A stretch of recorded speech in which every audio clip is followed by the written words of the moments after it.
All right, it's another edition of Dirty Laundry. It's Joey Clifton. And Meatball. You know, we've been doing these music episodes lately. Well, first of all, we're high atop the Silver City Ballroom in downtown Meriden, so we might be out of breath a little bit because we have a lot of steps to climb.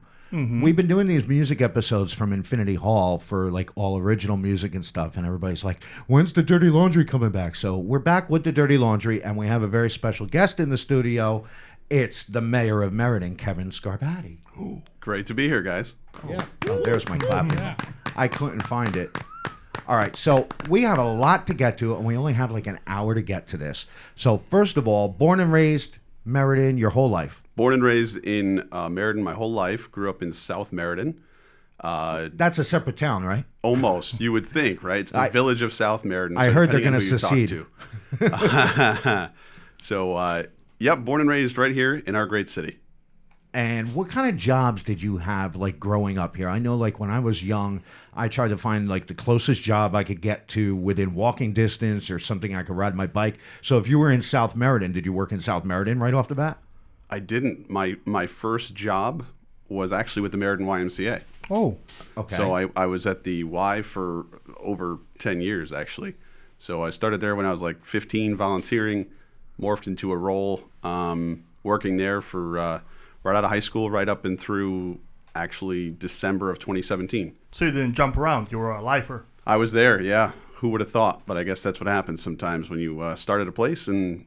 And it's good to you? And yeah. No, I listen, I love what the Y did. I worked with a lot of kids for, almost 12 years in the summer camp and things like that. Sometimes, I still see kids today that remember me from coaching them at soccer, basketball, whatever it is. And so a lot of great memories, and I met a lot of great people there. So what's better, soccer or basketball?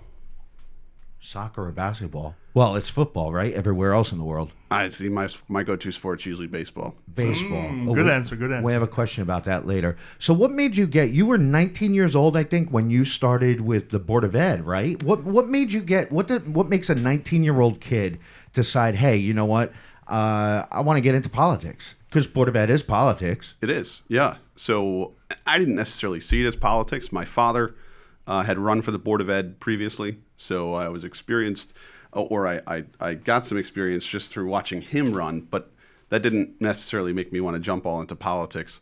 It was during my senior year of high school when they asked me to be a student representative on the Board of Education, which essentially is, as a student, you go and you report on, the pep rally that's coming up and, what your school has going on at that time. And through sitting to those meetings, it made me realize as a student that I can maybe offer a different perspective to what was actually happening at the Board of Ed. So I went ahead and ran for office a year out of high school and fortunately got elected because of minority representation. And did you was your father a Republican or Democrat? Republican. So did that influence you?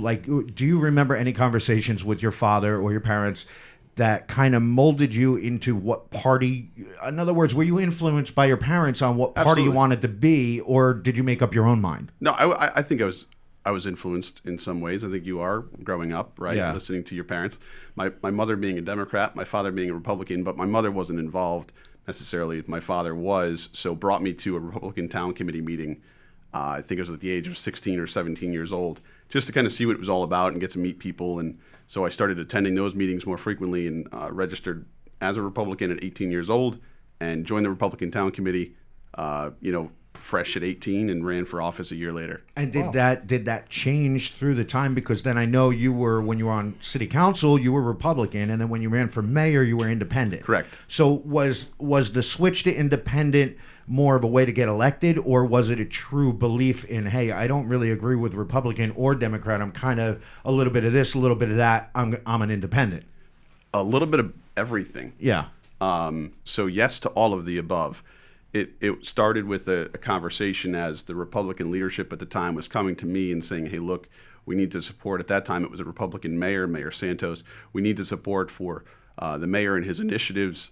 I didn't believe in some of his initiatives at that time, and they said, it really doesn't matter. He's a Republican, you're a Republican, you got to be on the same team. I didn't believe in that philosophy. Mm-hmm. I said, I'm here elected to do what I think is best for the city, not to do what somebody else thinks is best for the city. And they said, well, if that's the case, we're not going to run you for office anymore. So it's like that? I didn't have much of a choice. I left the party was unaffiliated, and decided to run for mayor.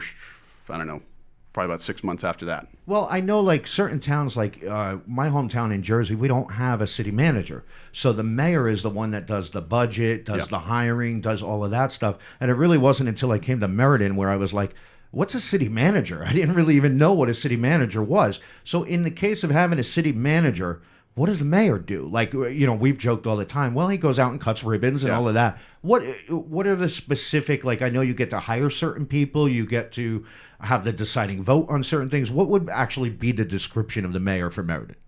So the way I play it out to people that I see in the street is like there's, the policy setting and, the hiring and the firing that happens within the city hall confines. And that's pretty much at the directive of the city manager.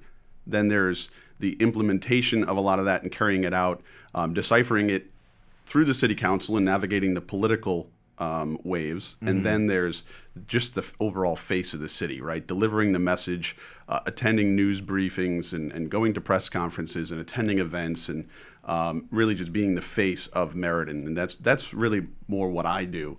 The actual role itself is comprised of, I guess, limited powers. I break any ties at the city council level. I have line item veto authority through the budget. I can veto almost any resolution that is passed by the city council, with the exception of zoning regulations and anything that has to do with zoning. I appoint certain positions, and then all boards and commission appointments are also done by me as well. I have jury duty next week in New Haven. Can you do anything about that? I'm not going to do anything about that, Joe. Okay.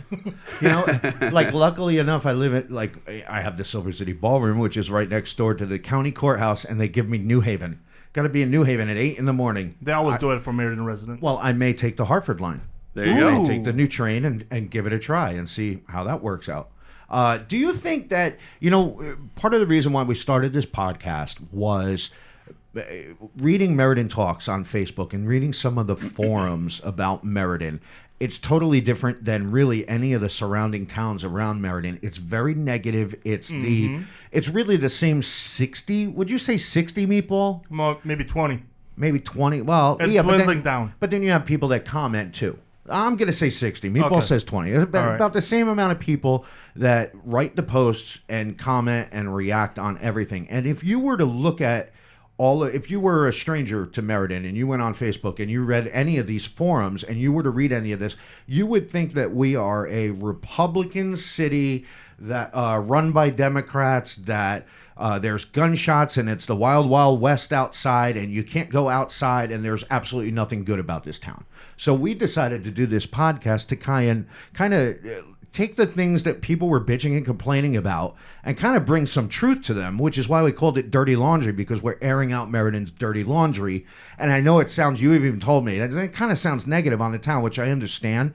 But really, if you listen to the podcast, the whole point is to really kind of debut all of the negativity, find out why it's so negative, why do people feel this way, and then find out a way out of this. And I think one of the things is, I've gone to a number of city council meetings and you see certain things like, okay, the city wants to do this, and then all of the residents kind of voice their opinion and are like, no, they shouldn't do that, and then they end up doing it anyway.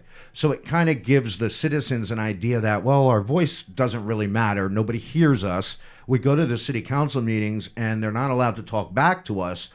And I really think it kind of comes down more to, well, I guess my question is, does it matter Republican, Democrat, Independent? If you're a city councilor, I kind of look at Meriden as, the parties really don't matter here. It's more, I want to say special interest. It's more like if everybody wants something done, I don't really think it matters whether you're Republican or Democrat. Do you kind of understand where I'm going with that? I do. I'm confusing myself, but I really look at a lot of the issues and people right away, they blame Democrat or they blame Republican. And I think in a small city like this, it really doesn't matter. I don't know. Yeah, I mean, look, I think right now you're speaking to somebody who's unaffiliated, right? Doesn't belong to either party for, I think, that reason. Is that politics and parties shouldn't matter, especially at a local level. A pothole is a pothole. There's not a Democrat or a Republican pothole. Right. So it's got to be fixed no matter the issue. Unfortunately, I have seen, I think, political decisions get made I think we can look back at even our brief history and point to a few things where politics has definitely come into play, and it shouldn't have. Right. And at the end of the day, we should be fighting for what's best for the city of Meriden, for our 60,000 residents, for our business owners that are trying to survive in our community. Correct. And while I'd like to say politics doesn't get into it, it does. Right. As well as the special interests. There are certainly people that are trying to push their own agendas, and there are things that come up from time to time where, one individual is pushing harder for it than anybody else because it might be in his or her specific area versus the other person that doesn't necessarily represent that area, and then you get into that discussion as well. Well, it's kind of like the car wash. Everybody's complaining about this new proposal for a car wash on Yeah. Broad Street. The people that live there are the ones complaining because it's impacting them. Mm-hmm. The rest of the town is saying, hey, great, a car wash. I don't have to go all the way to East Main to go wash my car. Sure. So, and I'm sure that's exactly the same way when it comes to the city council. It's things that hit home and meet them personally that they're going to have an issue with. But I don't think it comes down to which party you're in, but everybody's so quick to blame the party. You know what I mean? Mm-hmm. What do you think we had Robbie DeRosa. Remember Robbie used to own Fisher Fine Yep. Foods on Colony Street for like 36 years, and then he went into the mall. And we always ask this question of everybody: what do you think was the downfall of downtown? A lot of people say the flooding. A lot of people say it was when they built the mall. What is your thought? Because you were here, you were growing up at the time. What do you think was the downfall of downtown? I don't know if I was really. I was. Well, I you was were 5. Okay. Elementary school, maybe. He was 4.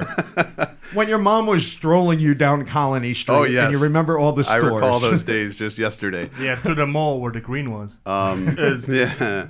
So I unfortunately don't have those great memories, and I hear a lot of stories about how great Meriden used to be, and it was the night out that everybody looked forward to on a Friday night. I've heard it was the mall that drew businesses out of downtown. Obviously, flooding, that's something we can still at times point to say it's clearly an issue, or it had been an issue, which is why businesses had left and was so hard to attract. It used to be an issue. I mean, I hear Meriden does have an ARC apparently, but it used to be an issue. I got tickets. Yeah, I got tickets. I got a VIP package. And the after party. But yet nobody has posted any pictures of Pratt Street flooding anymore ever since they finished it. So the joke can continue on and on and on. The fact of the matter is, ever since they built the green, ever since they finished Pratt Street, no more flooding downtown. I've been here for 3 years, haven't seen it yet. Well, that's good. But I'd like to say that we're over the downfall of downtown, and what was left is left, and now we're finally starting to see Silver City Ballroom being truly one of those things that make you realize, oh wow, we're actually turning the ship, the arc, right? We're turning things around, and I think we're starting to catch the upswing here. We've got a new green, we've got new infrastructure projects, we've done away with some blighted lots that were down there. The mills came down last year, so I think we are, on an upswing, but we've got quite a mountain to climb as far as an economic development concern here in downtown specifically. Well, I think Meriden is not the only town or city that's fighting the same issues as we have. We have Torrington, New Britain. All of the towns around here are trying to do something. New Britain? Yep. New Britain? New Britain. New Britain. Estevan. What? You have to say it the correct way. Estevan, New Britain, Wolcott. I learned these things over the... All right, you said it all right anyway. Go ahead. Forgive me. Go ahead. So no, Meriden is not unique to any specific problem. I think we have a perception issue that we're battling. Right. I think anywhere you go, a lot of times people will hear the city of Meriden and kind of have a bad image in their head or leave a bad taste in their mouth. And it's our jobs to kind of set the example, leaders at the top, to say, you know what? We've got a lot going for ourselves, and let's capture that. Let's focus on not just downtown, but everything we're doing in the city, from all that's transpiring up on the East Main Street corridor to focusing more on development along the west side. So this needs to be a collective thing, and it starts from within and at the top, and we need to set that message for all of us. What do you think of Aaron Stewart in New Britain? I've actually never met Aaron. No? I have not. Would you like to? Yeah, listen, I think she's got a lot of great ideas. I think she's done a lot of great things. I've heard a lot of great things about her. People have told me awesome stories, and I've watched, she's great, I think, with taking the message out on social media and bringing the message out through that area that I don't think we're lacking in this city. But I think their social media is a little bit more conducive to sending positive messages. Yes. Like we discussed. And they're more proactive than anybody else. And that's something we talked about through this whole POCD message. We had a focus group last week where we said, I think we need to bring the message out through those avenues to educate people on what we're doing in the city. We can't just expect people to know or understand. We need to, and I think this podcast could be a way to do that as well. Well, speaking of the POCD. Yeah, but first off the bat, when that survey thing was put out, people were so negative about it. It's like, another survey, I'm not going to fill it because the city's not going to listen to it. Mm-hmm. So, everybody, that hump. But everybody is. I mean, I saw you, Mr. Mayor, put it out. I saw Making Meriden Office put it out. A couple of residents put it out. Now, we were lucky enough to go to the POCD meeting, what was it, like a month and a half ago? Yeah, somewhere around there. Is that when we lost power? Yes, the night that we lost power, when the plane crashed. So we knew a little bit about it from sitting there, and the questionnaire that they gave us that night was very similar to this. And I was just curious. I marked down a couple of questions from it. And I'm curious what you think of them. So let's see here. What do you think the city will be in 2 years from now?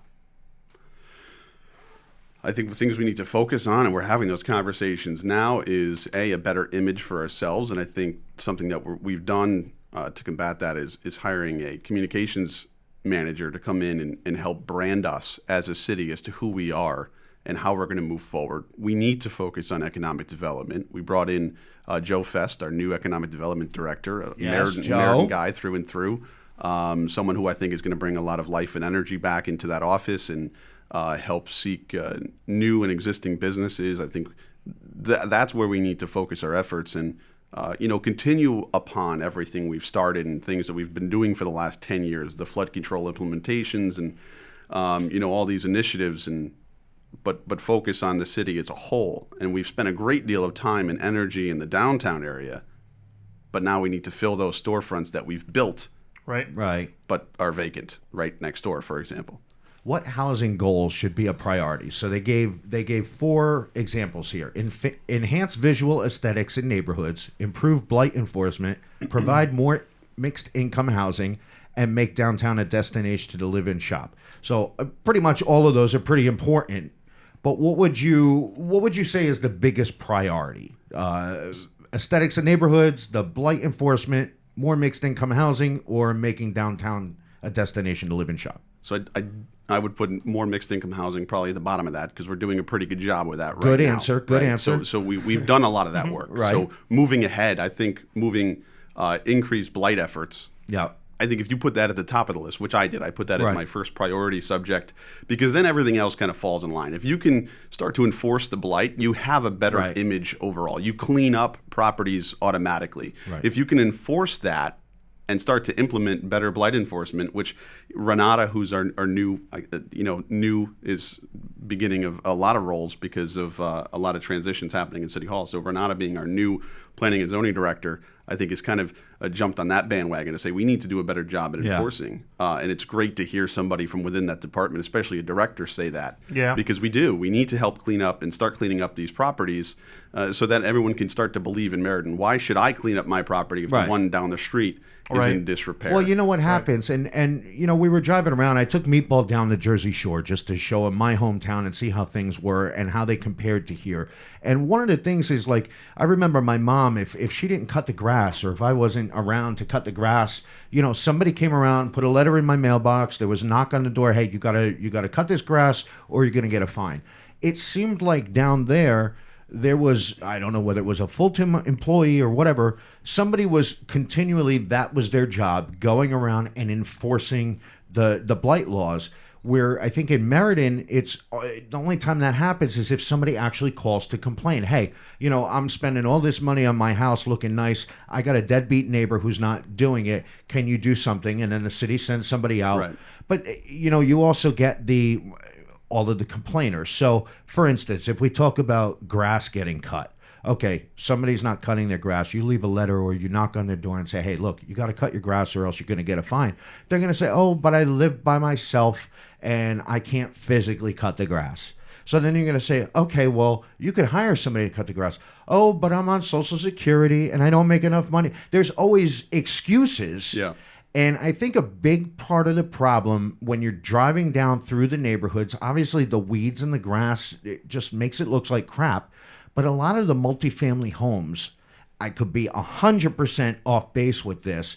I think a lot of the multifamily homes, the person who actually owns that home doesn't really care, and it's filled with renters who it's not up to them to fix the outside of the home. So the renters are paying rent, the landlord's just collecting that rent, paying his taxes, and doesn't really care what the house looks like. Do you think that that's an issue in Meriden? Yes. Yeah. I do. Through the POCD, one things we have and it stands out to us is, the amount of multifamily housing that is not owner occupied. So there are instances, right, where it's a 2 or 3 family house and the owner resides in one of those apartments, right, and then is renting the other 2 units. But in many cases, that's not the situation. And so it's our job to go ahead and enforce the zoning regulations that we have in place to hold those landlords accountable. But is there an actual employee of the city that goes around Absolutely. on a daily basis? Really? Yeah. All right. So there is somebody that drives around all day long and cites these. Yeah. And look, we aren't everywhere all the time. Right. Right. So if there is an issue in your neighborhood, to anyone who's listening, reach out to us. We want to know. I want to know because I do the same thing. I go around and I see an issue. I shoot off an email and file it and say, look, here's an issue. Let's address this quickly. But it's not as easy. And Joe, you highlighted a few issues that come up, right? And I wish we had the woman that said, oh, I'd love to cut it, but I can't. Right. A lot of times it's people that are just combative or get off my lawn or no trespassing. I mean, there's so many issues out there. Well, and actually, I would encourage people, all right, if your neighbor isn't cutting their grass, go knock on their door. It's your next door neighbor. Ask them, hey, look, is there a reason why you're not? I'm sure most neighbors would be more likely. Like I know my next door neighbor, it'd be easier for him to finish cutting the rest of the lawn, which is on my property, and I wouldn't have to do it. And plus he gets the really nice lines that I can't really get with the grass. But I'm sure if you ask your neighbor or the person across the street if there's an issue, if you're a neighbor and you're a good neighbor and you got a nice neighborhood, go ask them. Maybe they just need some help. But what about downtown? What about all these buildings? Well, that's a whole nother story. Well, wait, let's get to that now. All right, so the POCD. Sure. One of the other questions was economic development goals. Mm-hmm. So, like you said, we have the new economic development director, Joe Feast, who hopefully we'll have him on soon. What I like about him is he's a lifelong born and raised resident of Meriden. Yep. A lot of people had issues with our previous economic developer, and what they don't understand is a lot of the plans that have been implemented in the last 5 years or so, those were decided on before she was even hired. So I don't know why. I really don't understand why she got so much crap from people. But anyway, economic development goals. What would you put at the top of the list? Attract major employers, enhance physical attractiveness, support small businesses that are struggling, strengthen efforts to recruit more businesses, redevelopment and reinvestment in downtown. What would you put at the top of your list?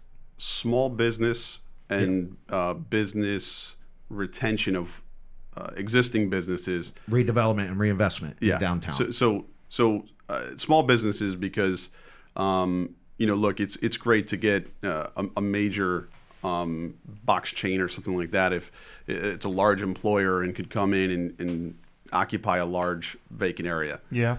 Problem is, if they leave, you now have left a large hole in your tax base. You've lost a lot of jobs, like the old Lowe's.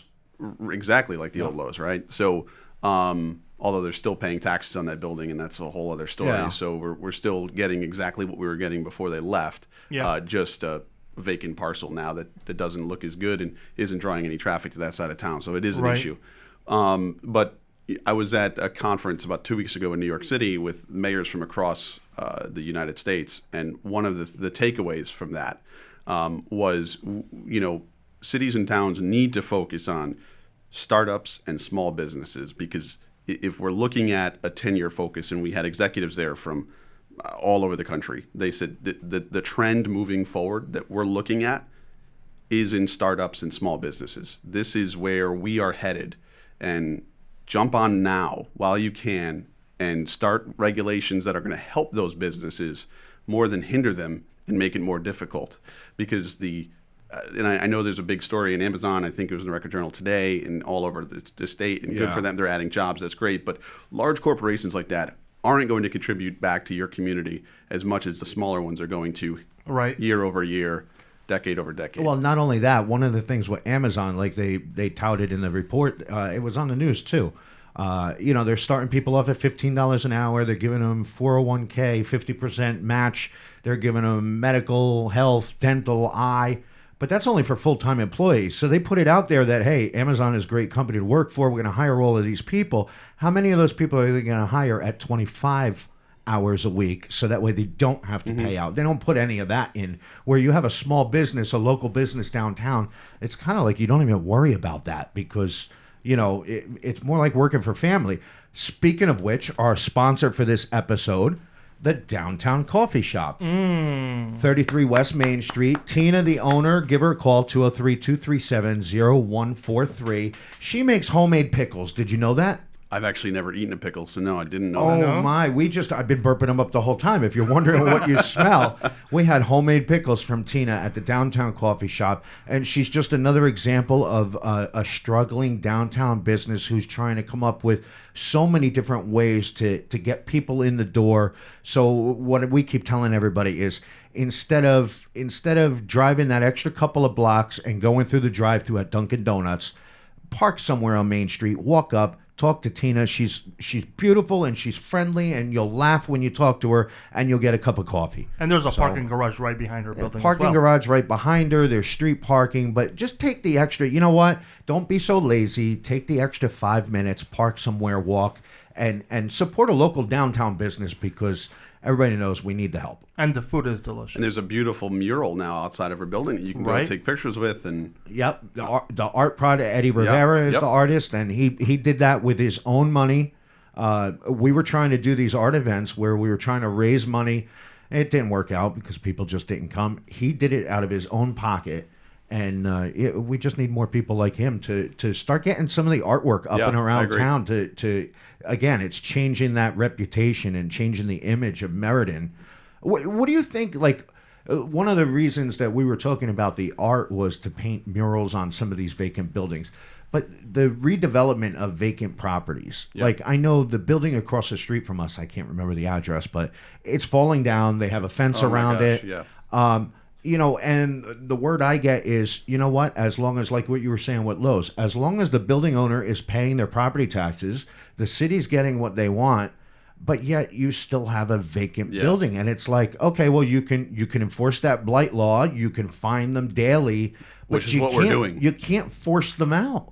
It's that building specifically, right? I was walking, I came out of 5 Colony Street, the Making Meriden Business Center, maybe a week and a half ago, 2 weeks ago, and I saw the fence that comes out is blocking half the sidewalk, because there's fallen debris inside of that area because the building is literally, the facade of the building is literally falling apart. Right. And my issue with that is we're trying our best, right? We just put in brand new sidewalks down in this area. We're now blocking off that sidewalk because the building itself is literally falling apart. Yeah. And it's a cool looking building. It is a cool looking art building. deco of it used to be the old Stylist bra factory back in the day. And it even says Stylist on the sidewalk. What? Yeah. Meatball, you used to go there. Yeah. For your bras. All the time. But it's such a shame, and everybody looks at it like it's such a cool looking building. I wish somebody, but you can't force somebody to rent it to someone. Right. No, and then the building is vacant, and we are fining them daily. And my bigger issue than even collecting those fines is just go there. Fix it. Yeah. It's a safety hazard to anyone walking by. And that's what they did with the roof, because over the wintertime, the roof had a leak. The rainwater was going in the building, coming out the front door across the sidewalk, and it was freezing the sidewalk, and somebody could just trip and fall, sue the city or whatever. So that was something that you guys needed to fix that roof, regardless of whether the building owner was going to let you or not. Yeah. But at some point, is there a law, or is there a way where, okay, if you keep getting these daily fines for X amount of time, if this goes on 2-3 years down the road, is there any recourse for the city to actually take control of that building? Through the process of the court system, which is probably where you'd have to go that route. A long process. And it's not a short fix. I mean, right. For smaller residential areas where there's great neglect and concern for safety, we'll go ahead and clean that property up, and then we'll lien that house, right. And then charge it back. It's already leaning. Of the property. Well, it's leaning big, literally and figuratively. Towards the street. So there is a process. It's a difficult process, and I'm not exactly sure which route we're going with this building. I know we've tried to contact the landlord several times, the owner of the building several times. And like I said, we are in the fining stages, but you can fine it as much as you want to. Right. Whether or not you collect on it, it's not a great thing for the city to have a building right. sitting there deteriorating and right. making an issue on our street. Especially smack middle in downtown. Yeah, right. It's prime real estate. Speaking of prime real estate, the green. The green, right? Yeah. Yep. All right, so the big uproar this past week was, I guess, for some strange reason, the public was just made aware, not by the city's fault at all, that there were going to be 2 new buildings being built, housing projects on the green, which is something that we've saw like 5 years ago, and it's been reported everywhere. Right. But now all of a sudden that, I don't know whether it was the Record Journal that came out with the article, and people saw these 2 buildings on the green, there's been like this outcry and this uproar. And my theory is if they would have never planted grass on that section of green and had maybe a little picket fence around it, nobody would complain. But the fact that they planted grass and people have been able to, I don't know, spread out and lay out on that grass, now all of a sudden you're taking away from the green. But the bigger issue is the housing, the mixed income housing. So I've been trying to, I went in the beginning talking to Mary Ellen from the Record Journal, who was a guest on our show, our first 2 shows, and we were always at odds over affordable housing, okay? And I was saying, well, how can you expect somebody who's living Section 8 in an apartment, you can't expect a steakhouse to move across the street and charge $25 for steak and have that Section 8 person come across the street. So I was always kind of against. But what ended up happening was Mike Rohde, actually, the old former mayor of Meriden, kind of explained this to me. If you add up all of the new developments, if you add up all the Section 8 properties that are available in these new developments, it equals roughly the same amount that Meriden had in the mills. What it did do was it added more affordable, so people Correct. making $50,000 or less. I mean, $50,000 job, that's like most teachers, that's fire department, that's police department. I mean, if you want to call that affordable, it's affordable, but when you say affordable, people right away, their mind goes to Section 8. Right. It definitely is a bad taste and a bad image in people's minds. But exactly that. We have a presentation actually coming up with Penrose, who will be the developer for those 2 buildings on the green. One thing we've requested was, at a public meeting that's going to be coming up, I don't exactly know the date, but they'll be presenting before the City Council's Economic Development Committee. One thing they're going to do is, showcase those 2 buildings, what they'll look like, what the green will look like. We're going to close down Mill Street, so we'll actually expand the green across the street. Right. It's about 3 acres. We're losing about 3 acres with the parking and the buildings. So it's a net wash as far as that's concerned. Yeah. But the other thing was list all the professions and the individuals that would qualify for this housing. Right. To show that, it's actually not as bad as we think. Now, as far as the mills replacement go, we actually did. That's just the sounds of Meriden, by the way. Yes. Anytime you're downtown, you're going to hear sirens. Or trains. I haven't heard any of those yet, surprisingly. No, yeah, I know. It's weird, right? Yeah. We usually get the train. I like the Hartford line has a different kind of train, not to get off topic, but it reminds me of hearing the ferry coming into dock. It's got a different kind of horn. So every night, like around 10 o'clock at night, I'm like, oh, the ferry's here. And it makes me feel like I'm... All right, go ahead. Continue. At the beach. Housing. Go ahead. So for us to get approval to remove the mills and take those down, we had to do a 1-for-1 replacement of those units. Right. How many units? Do you know? It was like about 140. All right, 140. Something. Yeah, around. So we had to do a 1-for-1 replacement, and a handful of those, a few dozen, we actually were able to allocate toward Yale Acres, which is over... on the other side of town. So we were able to reduce the overall number for this area specifically And we got feedback from those residents. We sat through many meetings asking them kind of what they're looking for. And some have taken advantage of coming back and moving back into those facilities. Yep. Others have hopefully sought better opportunity and have gone elsewhere. But right. The affordable housing aspect of it and the mixed income housing for the green specifically is unlike any of the projects we have going on right now. The ones that are actually being built currently or were just opened up have a much larger percentage of affordable income compared to the I think market they're 80% affordable, 20% market, correct, where the new buildings are going to be the other way around. Reverse, 80% market rate, right, 20% affordable. But how are you going to, what would be the reason that somebody would move in? What would be the reason for somebody to pay, whatever it is, $1,400 a month for a market rate apartment on the green? Like, what do you think would be the big draw for that? Would it be the green? Would it be the band shell? It's not the downtown. No. It's not yet. It's the green. I agree with that. And the train. It's the convenience of the aspect of being able to, if you're working, and that was what we were targeting, right? Was this demographic that might be working out either up in Hartford or down in New Haven, but looking for a more affordable, to use that term again, alternative for housing. And why not pick the center of the state that's convenient to walk across to the train station and jump on the rail to go to wherever you need to go? Yeah. So I do think that we've put kind of all of our eggs in that basket, being the convenience factor with transportation. Do you think that there'll ever be a cap on housing in general? Maybe not just Section 8, but just in housing general. In general, I think we're getting to the point. Yeah. Right. I think we need to watch what we're doing. We've got a couple of larger projects, right? One King Place is one that I really want to see get done and come to fruition. That's going to be seniors, right? That's more for seniors, yeah. But there will be a small component of market rate housing. Right. And the developers from One King Place, we have a preferred developer agreement in place with them to take 116 Cook Avenue, which is the old medical building that's across the street. Yep. Right. And so we're in the negotiation phase of that building being turned over to them and more housing going up there.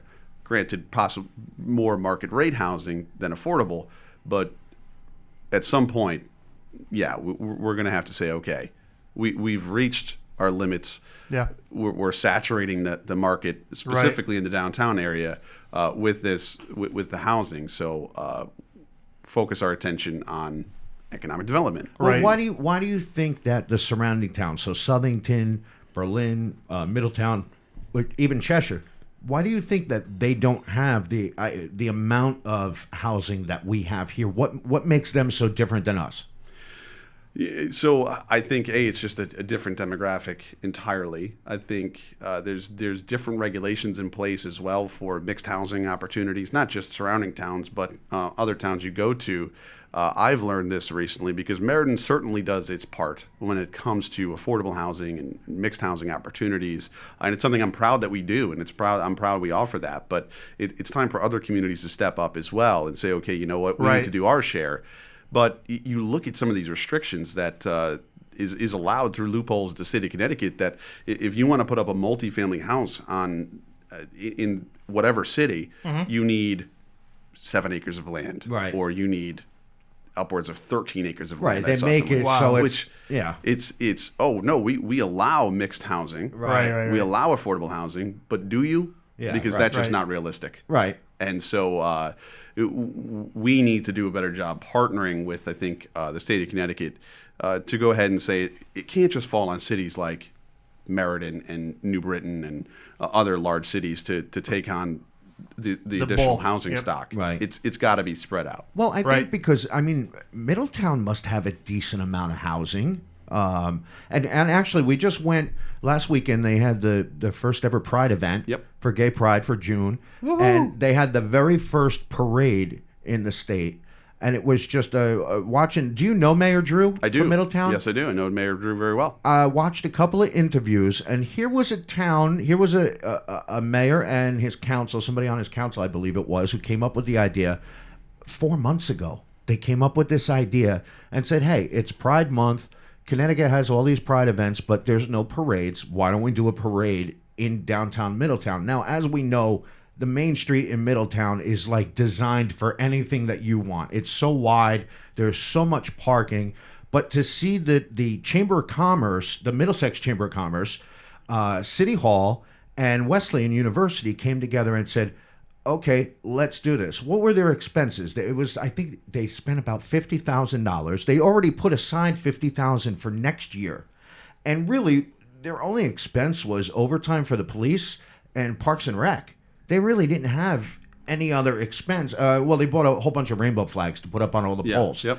But it was really the city that these weren't even like businesses that were saying, hey, we want this. But let me tell you something. We waited 45 minutes to get into a pizza parlor, and that was the quickest line we could find. Everybody wasn't just in the park at the festival. They were in every single business, so much so that what was the name of the place, Meatball, that we went with the pizza and the Mondo, I think. Mondo? Yeah. Was it Mondo with the eights, right? I'm going back there because the panini sandwich was so incredible. I would have never known if I didn't go to that event and walk the main street. I don't think I've ever walked the main street before. And we walked all the way up, all the way back. Yeah. Right. And it was a win-win. So when you look at a collaboration like that between the city, the Chamber of Commerce, and the college, of course, $50,000. Then I look at the Daffodil Festival. The city spends $86,000 on that. And as much as I know the Daffodil Festival is important to the image of Meriden, I don't see it bringing business to Meriden. It's in the park. People get off the highway. They go to the festival. It's an awesome festival. I hope it continues for years. But then people get back on the highway and they go. And even for me as a small business and a member of the chamber, well, I was a member of Chamber of Commerce. That's a whole another topic. But it's like $1,000 for me to have a booth at the Daffodil Festival. I'm not going to pay $1,000 to have a booth at a festival in my town for my town.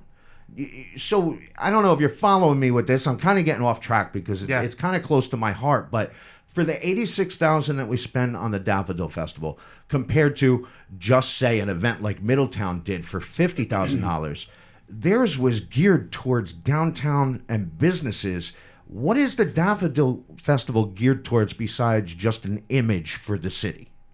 So I wouldn't necessarily compare what Middletown did last weekend, which kudos to Mayor Drew and his staff and his team because that was phenomenal. Right. And I'm not saying to do that here because they're already doing that there. Yeah, but even to compare it to the Daffodil Festival, I would say is somewhat inappropriate. But as far as, let's just take, for example, if you want to compare a parade to a parade, and that wasn't a parade and an event, but we have the St. Patrick's Day Parade, right? So to use that for an example, that runs a pretty lengthy route from East Main and Broad. Is that where we start? Yeah, all the way. From Veterans all the way Memorial. Down. Yep, all the way down to Bradley and West Main. So that parade alone costs about $4,000.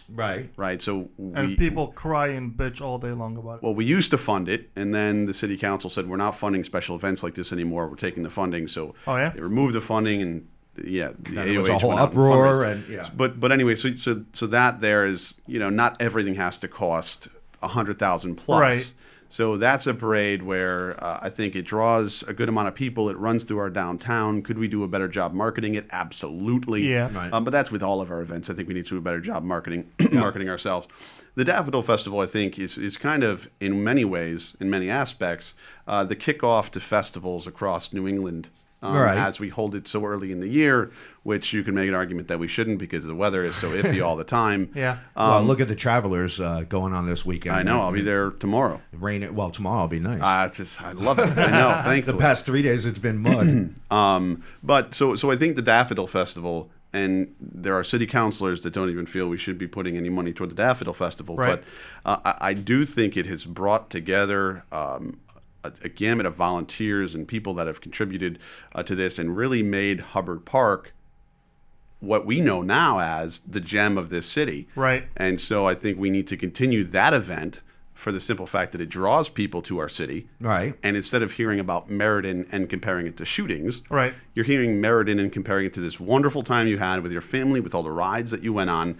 But it shouldn't just stop at the Daffodil Festival. Well, that's what I was going to say. How can we take that and expand it into the downtown? And I don't want to just say the downtown, but Meriden businesses. It doesn't have to be downtown. Yeah. It could be the great businesses that have just recently opened on the east side of town too, with Tiano's and Huxley's new space and Asian Invasion, and there's so many new businesses over there. Right. Just businesses in general. How do we keep them here? But I think the good question would be to ask, how can we convince the naysayers that sometimes you need to spend some money without seeing immediate return on it? The classic example of that is an argument we constantly have, seems fireworks? Every single year. The fireworks. Over the fireworks. It's of my opinion anyway that this is something that's good for the city, right? And it costs pennies, right? Well, I wouldn't say pennies per person. Yeah, no, pennies per person, most certainly. And people that aren't just on the west side enjoy the fireworks, right? They have people over their house. They either go to Hubbard Park or go to somebody's house where they see the castle, and they get a good feeling about, all right, here's what Meriden is doing that's good. Yeah. And we need to continue things like that, right? It's more about the celebration of our country than it is about spending $20,000 and throwing an event that's over in a day. And it brings the community together as well. It absolutely brings the community together. We need more things like that. If I can draw tens of thousands of people out for an event that's going to cost me $20,000, I would find more ways to do that. But unfortunately, we get caught up in the 100 reasons why we shouldn't do something like this instead of how to find more opportunities to do something like this. And I know the conversation has been brought up, well, $20,000 for fireworks, you should find sponsors for it. You should find private funders for it. Yeah. And my office specifically took on that task. I remember, I think it was my first year as mayor, saying, you know what, I'm going to single-handedly raise the money we need for the fireworks. Well, I got a huge donation from Frontier. They stepped in. It was really one of their first years in the city. Thank you. And they wanted to contribute. Exactly. So they came up with a huge donation, and we had the fireworks courtesy really by Frontier. Excellent. And Frontier pulled out the next year. Right. And so we had to do the small donation from this company, small donation from that company. Right. It did not come together. So at the 11th hour, we go to the city and we request $10,000 so we could at least book the show and get something remotely close to the 4th of July to launch the fireworks, which we were able to do. But it was a last-minute vote that we fortunately got. And if we didn't get the money, we wouldn't have had fireworks. And then we said, you know what, we just need to put the money back in the budget so we're not scrambling every single year. Right. And if there's a committee that wants to be formed, more power to them. I would support that endeavor, absolutely. But it's going to be a year-round task to fundraise. Hey, naysayers, get on the committee. Well, isn't there, I mean, I know the city has a certain amount of dollars set aside towards special events. Like you said, whether it was the $4,000 for St. Patrick's Day. And I think, all right, you got $86,000 going to the Daffodil Festival. I'm sure, let's just say there's $100,000 out there that the city has set aside. So 86 goes to one thing and then you split it up. Does it have to be...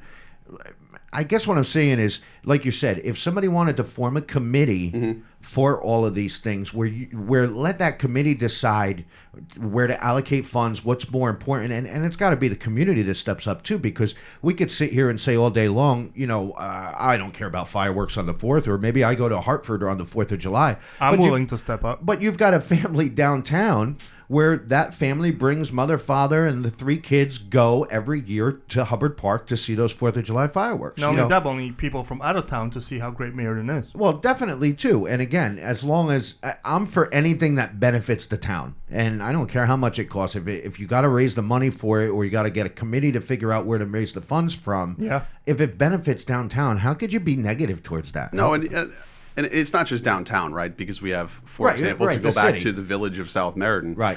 They have their wonderful event they do every year, Christmas in the Village. Yeah. The city used to contribute toward that. It was just of recent they took the funding away and they don't contribute to that anymore. Well, I don't want to see that event collapse and fall apart because the city decided, well, I can't throw $2,000 at this event. But I do agree that there should be a system in place for events like this that are structured and have a committee and have done it before and can come to the city and say, look, here's what we've done, here's what we can provide, here's what we're going to do. Right. Lay it all out, kind of like we do with our community block grant funding, where we give money to these agencies that provide care for kids and programs that we otherwise wouldn't be able to do. These are great events for the community. Do we agree with that? Yes or no? If we do agree with that, which I hope we would, then let's come up with a mechanism and let's come up with the funding to figure out how we can allocate dollars towards these different programs and community efforts that really would help. I think what we started this conversation at changed the image of our city. Yeah. Well, it's like the Twilight Music Series. Steve Robichaud started that, 10 years ago, something like that? Maybe even longer. And that's all. They raised the funds themselves to put on those concerts every Friday night all summer long. And then you hear people complaining, well, why don't they have these bigger name bands and stuff? Well, donate money and they will. It's expensive. I mean, the city isn't paying a dime for those concerts. They're donating. They're not charging them to use the park. They're giving them the bathrooms. But, that's all grassroots effort to raise money to be able to throw those events. And you still have people that are complaining about it. It's like, well, then raise your funds and do your own events. The city will let you do, pretty much anything in the area that will bring people to Meriden. Yeah. I'm of the belief those are the partnerships we need to have more of. Right. With the volunteers and with the nonprofits of our city that are doing great work already, we should capitalize on that and not try and duplicate the process or not try and remove funding to make it harder for them to exist. Not try and run programs and compete against them, but partner with them. Right, exactly. Partner with them and find how to do things more economically for the city that still provides a quality program night out for our community. Right. Yep. And it's all, there's way too much competition, and what's mine is mine, what's yours and yours, instead of saying, hey, look, if I work together with you, we can make this event or whatever it is even bigger and better, and we could all profit from it. Maybe not even just financially, but just emotionally and citywide. There needs to be more different businesses, different companies, different council members all working together with the better image of to better Meriden. There's the train. There's the train. Cue the train. Is that the ferry? No, that's the train. The ferry comes at 10 at night. All right, we got a bunch of listener questions. Okay. I don't know how brutal these are going to be because we put it out there for a couple of weeks, so we're going to breeze through them real quickly. I'm starting to sweat, but it's not because of the questions. I wonder if should we always wear a suit? Should we have music? I have a meeting with Chris Murphy after this, so yes. Oh, let's do some music for this. Listener questions. You ready? Yep. All right. Sylvester from the east side. What's being done about all the potholes? Tell us and we'll fill them. Is it that easy? We are out there. We are out there all the time filling potholes. How do we report them? You could send an email to me or you can go on city's website to the Report It feature and click pothole in a box in the location and then send it off. It'll go directly to Public Works. And they're usually pretty good about getting out there. Now, granted, we do have quite a few state roads.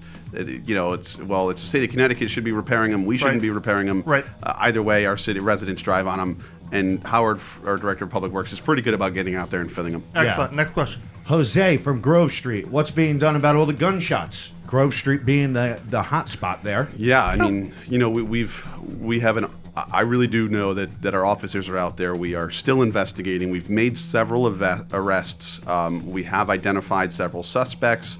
It's a matter of getting those that witnessed anything to cooperate. Come forward if you have any evidence. Contact the detectives department, the bureau, and let us know so we can get out there and start to make those arrests, and then work with the court systems to take those that were arrested, increase the bond, keep them behind bars, because it's definitely an overall effort that I think one that we need to improve upon. Well, as a follow-up to that, do you think the transparency with the police department is, I've realized like a lot of times the Record Journal won't report on something because they're not getting comments from the police department because it's an ongoing investigation, but do you think once everything is said and done, are you happy with the transparency with the Meriden Police Department?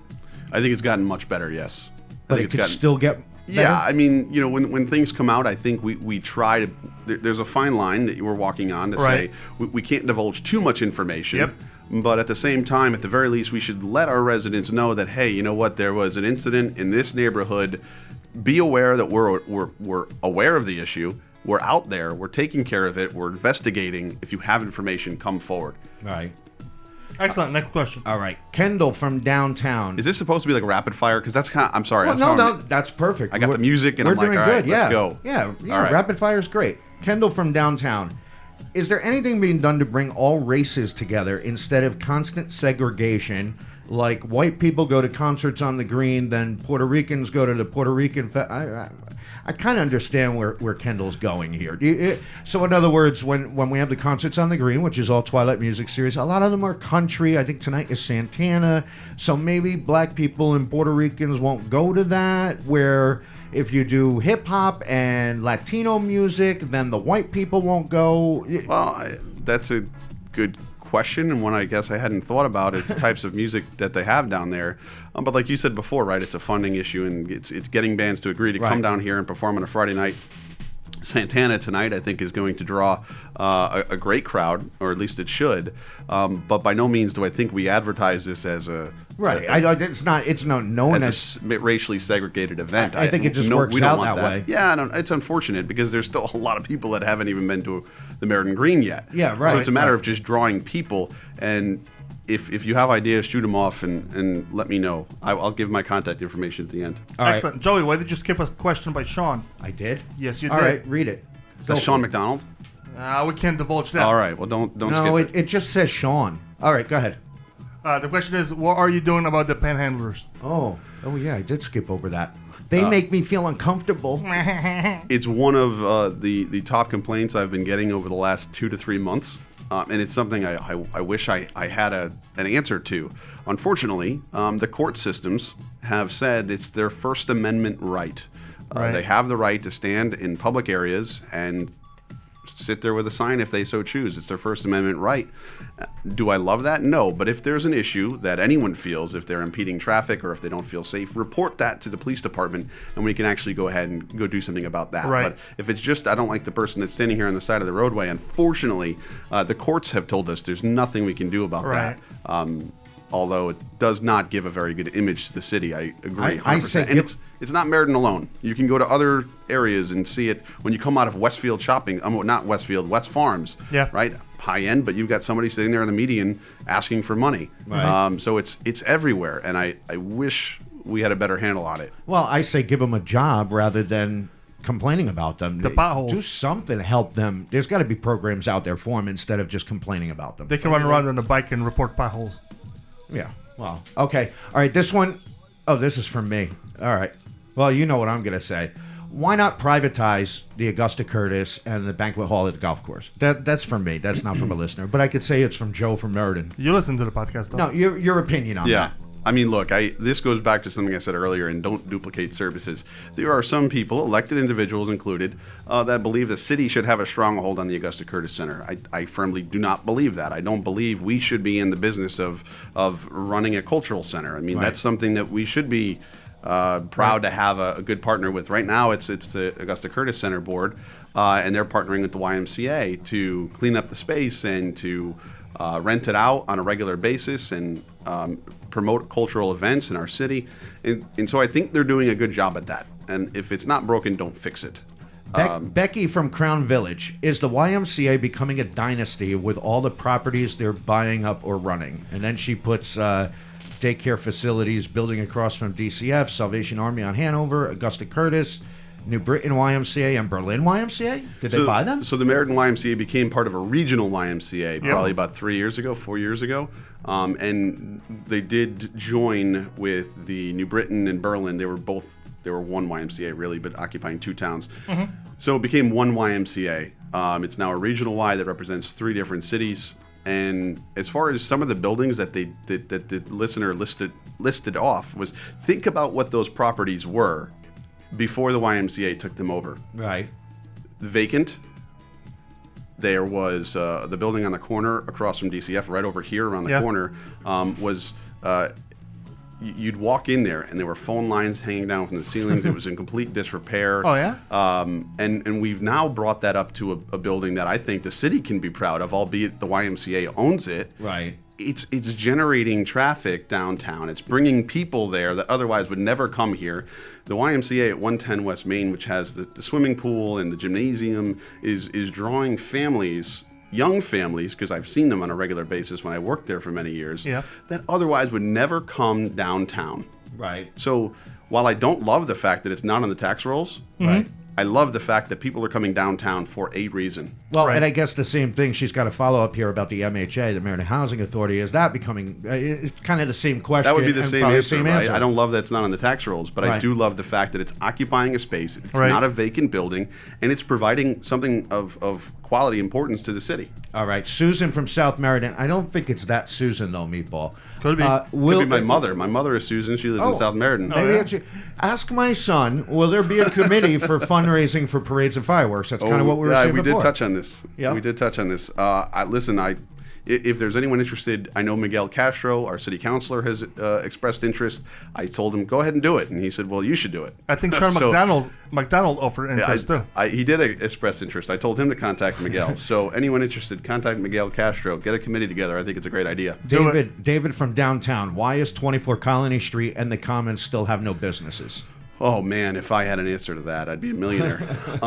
No, look, I think the great thing is we're building new infrastructure projects and generating revenues and building commercial space, but you need to fill that commercial space. Right. So the fact that it's been 2.5 years that 24 Colony Street has been open, and you still have 10,000 square feet of commercial space completely empty. Right. I'm not okay with that. No. Right? And I tell you right now, I've had the conversation with our new economic development director, Joe Fest. I had it multiple times with our former economic development director, Juliette. It's a matter of getting the developers and the management groups that are running those buildings to be active and get out there and promote it. I can tell you that I've had a good relationship with Penrose, which are the Meriden Commons buildings, and they're doing a very good job, I think, at promoting themselves. They have the crispy chicken place and the deli that are going in there. They're in talks, I believe, with a restaurant to occupy the other, I think it's 4,000 square feet of that building. So they're actively working on something.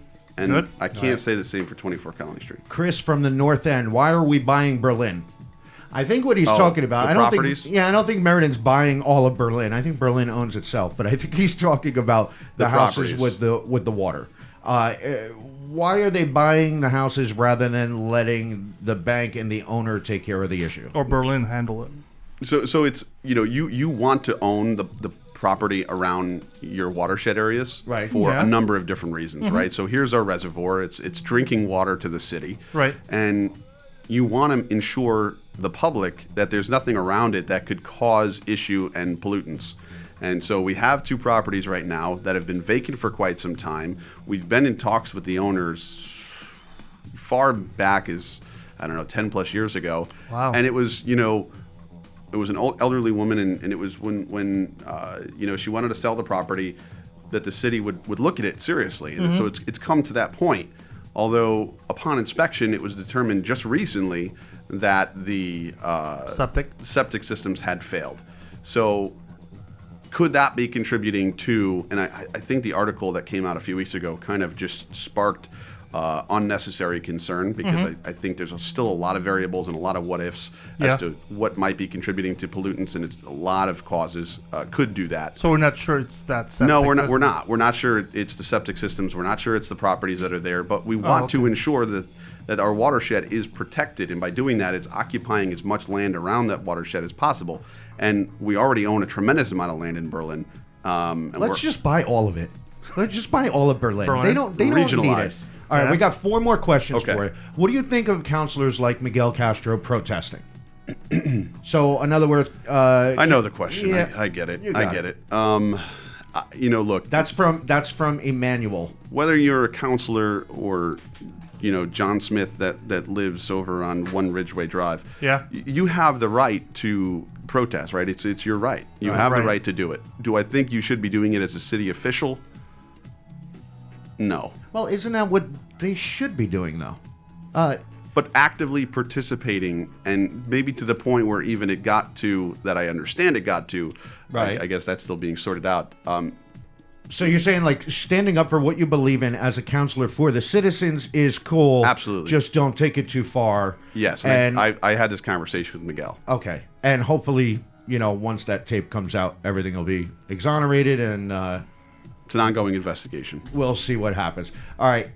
This is me. How come we are not streaming the meetings, city council meetings? How come the city of Meriden doesn't have its own YouTube channel and we're not streaming? Because the guy who, the videographer that does the council meetings, he does an excellent job. Why do we have to wait 2 weeks for that to come online? Why is that Well, not we've gotten streamed? pretty good. I think it comes out within. I know he tries to come out within 24 hours, but sometimes Right. it's a couple days. Because that doesn't cost any money to stream live on YouTube. No, I know we had this conversation. I'm not being vague on purpose, but I know we had a conversation probably about 2+ years ago with the former city manager, Scave. What he wanted to do was install cameras in our conference room, in our meeting room, that would have a live stream feature to it. And so it would upload automatically to the internet and to the TV automatically. That funding was never approved and the project was put on hold. And we've since had a turnover in staff a million different times. So the project didn't go anywhere. Why we can't, I don't know. All right, if you need help with that, I can help him out with that. Deal. Because it doesn't cost anything. I know our videographer, Clem, has a YouTube channel. So That's even better. Yeah. All right, Arthur from the East Side. Why does City Hall never address the public directly in meetings? I think we kind of know this because it would go on for hours and hours and hours. But I think the simple answer to that, and the honest answer as to why we don't right now, is the fact that we have what's called council rules that I have to enforce. So whether it's 3 minutes to speak or 30 minutes for public input or no comments back to the public, that's all part of these council rules that were set eons ago. Should they be looked at? Could they be reconsidered? Yes. Or maybe a special council meeting, whether it's maybe twice a year, where Q&A. the public, like a forum, where the Interestingly councilors can enough, answer. I do recall this. I think we did this about 4 or 5 years ago. We had every quarter at the end of city council meetings, you could come and it was open to any residents to come and talk. And I want to say we provided feedback, but it was quarterly meetings where we had this, and it got to the point where no one came. Really? Yeah. Or it was the same people that already spoke previously, and it was how terrible of a job we're all doing and why we shouldn't exist. Right. And so we abandoned ship on that. But is it something we can reconsider? So you're saying if people improve and behave, it might return? Well, no. You need people to come out in numbers to get anything done, really. Yeah, and if it's the same people that it's go to always the council same meetings, numbers and the same. yeah.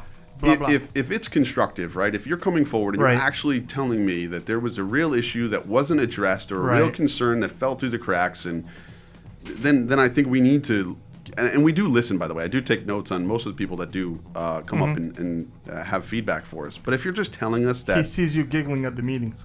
No, I don't giggle at the meetings. No, I enjoy going to the I crack meetings. a smile every once in a while. I do. Yeah. You can't help it. I mean, you hear Well, some I of know the- there's certain people that some of the get things up that are there, and said. it is just funny. But So hey, if you at see me least put they my go. head down or turn my chair, Yeah. odds are that's usually what's happening. All right, last question, Joe V. What's the real story why the Libertarians were kicked out of the Daffodil Festival, cost the gosh. city in a lawsuit? All right, so wait a minute. I kind of remember this, and I think the paper said that they were looking for signatures at the entrance to the park. You apparently told the police to go tell them to leave. There was a lawsuit. What's the deal with that? Yeah. So the summary of that isn't actually terrible. So, Daffodil Festival of 2018, right? So not this past year. It was the year before. I remember walking into the park, and it was right along the entrance where all the shuttle buses get dropped off. Right. And there were people out there, and they had clipboards. I didn't truly, honestly, didn't know what they were, didn't know what they were doing. But I walked by them one time, and I was like, kind of put off by why they were there, approaching people with families and strollers and things like that. This is the first thing you're seeing when you get into the park. And then on my way out of the park, probably about an hour later, to get a shuttle to go up to the parade route, I see the group, and they're approaching people left and right as they're coming off the shuttles. And I went up to one of our, I think it was a police lieutenant, and I said, this should not be the first thing people are seeing when they're bringing their families to Hubbard Park. I don't want this to be the very first thing they see as they're getting off the shuttle bus to say, oh, hey, kids, we're here for the first time at the Meriden Daffodil Festival. Right. It's a beautiful day, and oh, what's this? Excuse me, I've got this strange man coming in my face with a clipboard. It was really just, I don't know if they should be there, but can you find out? Right. Or maybe and then it move snowballed to into or move to a different, maybe get people as they're leaving rather than going in. Or my biggest issue was that was the very first impression people were getting as they were walking into the park. Right. And one thing led to another. Evidently, they were kicked out, and I was sued personally or through the city.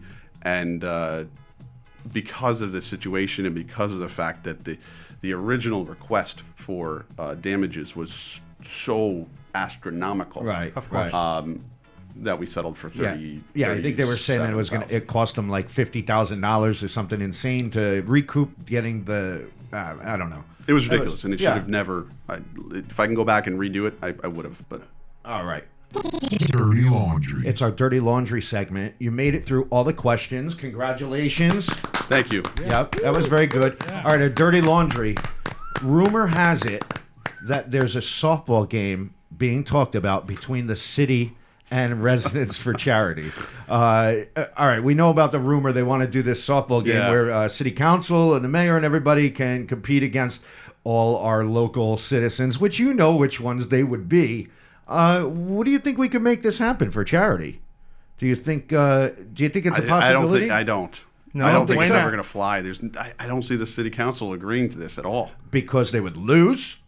Because they'd probably get beamed for some of the people that are going to be either on the mound or out in the field. I could see Sean McDonald pitching. I could see Susan Nimzik catching.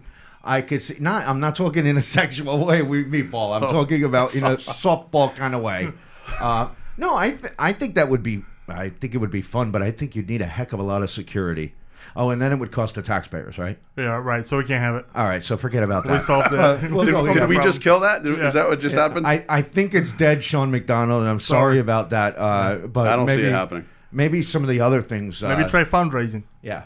All right. So there's one more thing. I know you've got a meeting with Chris Murphy, right? I do, Senator Murphy. Yes. Let him know about the ballroom. I will. I would love to do a forum here with him. Last time we spoke, actually, I had a conference call. Jumping on with a conference call with him. Yeah. You told him? No, because it was it was controlled, so you couldn't talk to him. Oh, it was like a council meeting. He was there just listening. He was there to listening. Everybody else. Yes. Okay. Well, next time if you talk to him today, you got a meeting. There's one thing I want to do because anybody who knows you knows your little side passion that you have. Right? So I also do a fairly decent Sinatra. I would like to go back and forth with you. Are you serious right now? Yeah. I'm going to start. Oh my gosh. I'm going to start. All right, let me get back this bottle of water. And then you follow along. Okay. All right, we'll go back and forth. Drink your water.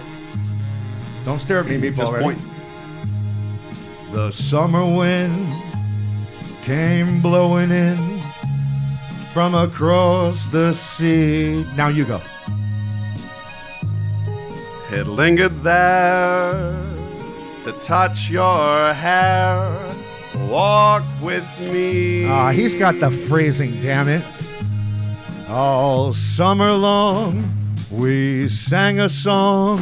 And then we strolled that golden sand. All right, now we'll do a duet. Ready? Two sweethearts and the summer wind. Come on, meatball. All right. No. All right. Thank you very much. That was nothing like that was excellent. On the spot. I know, but you got the whole phrasing there.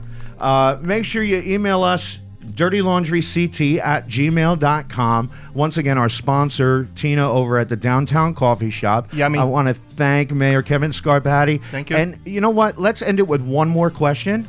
Okay. One more question. I love how it's still playing. Are you going to be running another term in 2020? I'm not supposed to formally say anything yet. Say it informally. Informally, can you just give me like a week? Would there be any reason why you wouldn't? No. No. Okay. All right. I think that was a good answer. Thank you so much, Kevin. Thank you. Make sure you contact Kevin to fix your potholes. Yes. Yeah. And post my contact information however you have to. You got it. We'll post it. Bye. Thank you, guys.